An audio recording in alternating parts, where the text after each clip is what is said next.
صورتیں یاد کر لی ہیں وہی نماز میں پڑھ لی. مختلف مقامات سے قرآن پاک کو پڑھیں. خاص طور پہ جو رات کی تہجد کی نماز ہے اس میں اپنا معمول بنا لیں. جو خاص حافظ ہیں تو ان کو چاہیے کہ وہ ترتیب وار قرآن پاک کو رات کی نماز میں پڑھیں.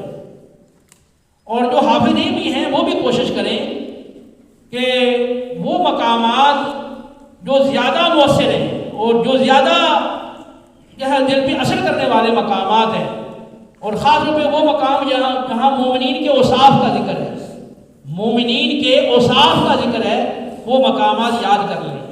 ان کو بار بار نمازوں میں بغور پڑھیں، توجہ سے پڑھیں.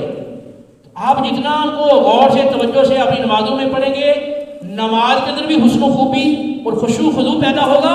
اور اس کے ساتھ ساتھ وہ جو بار بار آپ کا اوصاف مومنین پہ توجہ کرنا، یہ آپ کے اندر